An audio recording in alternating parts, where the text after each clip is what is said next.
और इस पाल महासभा की मंच पर उपस्थित हमारे समाज के गौरव, हम सबके प्रेरणा स्रोत और इस पाल महासभा के राष्ट्रीय अध्यक्ष पूर्व सांसद श्री राजा राम पाल जी, उत्तर प्रदेश सरकार के पूर्व मंत्री श्री राम पाल जी, राष्ट्रीय समाज पार्टी के अवध के प्रभारी बड़े भाई चंद्रपाल जी, बहुजन समाज पार्टी से जोनल कोऑर्डिनेटर अनिल पाल जी और मंच पर विराजमान वावृद्ध हमारे संरक्षक भोजदेव पाल मुदित जी एवं समस्त मंच पर विराजमान लोगों को मैं चरणों को प्रणाम करता हूं।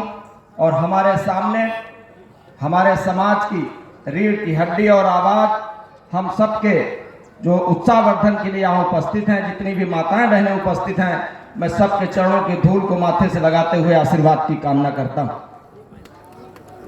ये अभी जो पूर्व के वक्ता हमारे बड़े भाई अनिल भैया ने कहा है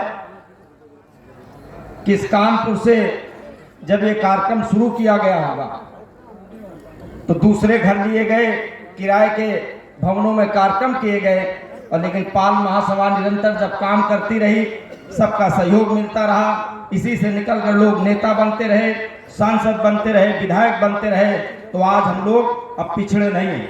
बार बार इस मंच से ये कहने की अब आवश्यकता नहीं है कि हम बहुत पिछड़े हैं, हम ये नहीं कर पाते, दूसरा समाज इतना आगे निकल गया है, अब ये कहने की आवश्यकता नहीं है। हम लाजपत भवन मोती झील से निकलकर इस कानपुर में पार्स इलाके में, इस किदवई नगर में इतने बड़े पाल भवन में बैठे हैं, इससे बड़ी तरक्की और क्या हो सकती है। और जो तरक्की है वो समाज, जो आप लोग हैं, जो सहयोग की आशा से हम लोगों के साथ खड़े हो जाते हैं। मैं माननीय सांसद जी को बहुत बचपन से जानता हूं। जब पहली बार माननीय सांसद जी बहुजन समाज पार्टी से बिल्हौर लोकसभा के प्रत्याशी हुए थे, तो हमें लगता है कि उस समय कानपुर के लोगों ने किसी को वोट देने का अधिकार जाना था कि मुझे राजा राम पाल को वोट देना है। उससे पहले हमारे गांव में लोग कहते थे यार अब की इनको वोट देना है, अब की इनको वोट देना है। उस अलग से आपकी मेहनत से, सांसद जी की अगुवाकारी से पाल समाज को पूरा प्रदेश जान गया। मुझे बहुत अच्छा लगता है। मैं भारतीय जनता पार्टी से पूर्व जिला अध्यक्ष हूं, किसान मोर्चे का, राष्ट्रीय समाज पार्टी से चंद्रपाल जी हैं, सांसद जी समय समाजवादी पार्टी में है, बहुत से लोग बहुत दल में काम करते हैं। बहुत अच्छा विषय तो ये है कि हम गांव से निकलकर, शहर से निकलकर पढ़ाई के साथ साथ राजनीति का अध्ययन करके आपके सामने खड़े हो गए। बहुत कम शब्दों में मैं अपनी बात इसलिए कहना चाहूँगा कि ये बिल्कुल सही बात कि आपके साथ शिक्षा होना बहुत जरूरी है, लेकिन सिर्फ पढ़ाई से काम नहीं चलेगा, हमें अपनी लड़ाई भी लड़नी पड़ेगी।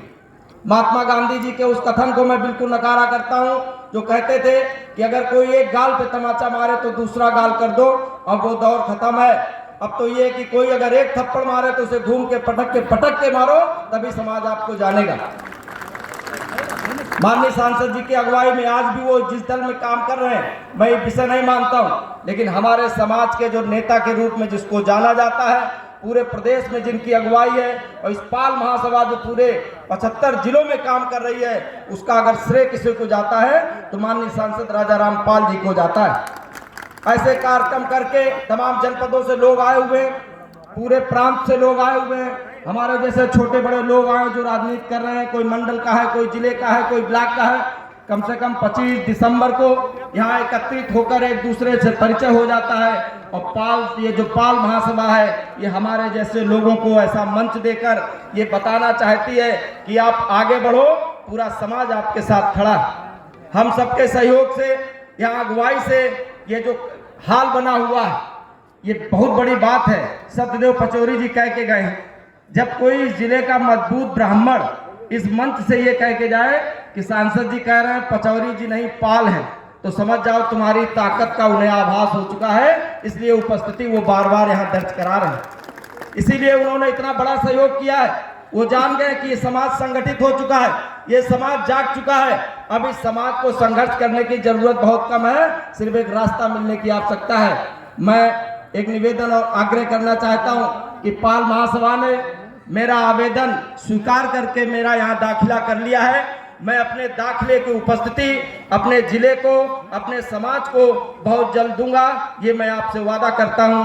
और एक कवि ने एक पंक्ति कही है, उस पर जरूर विशेष ध्यान दीजिएगा कि ऐसे गीत श्लोक लिखो, जब हम कुछ न कर पाए तो कम से कम जो लोग कर रहे हैं उनके साथ तो खड़े हो जाएं।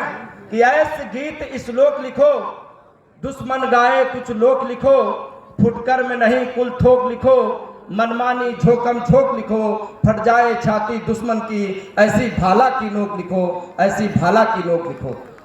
हमारे साथ माता अहिल्याबाई होलकर का नारा इतनी तेजी से होना चाहिए कि आपके आवाज की गर्मी उनके गृह जनपद तक पहुंच जाए। तैयार हैं आप? माता अहिल्याबाई होलकर अमर रहे, माता अहिल्याबाई होलकर अमर रहे, बाल समाज जिंदाबाद, बाल समाज जिंदाबाद। धन्यवाद।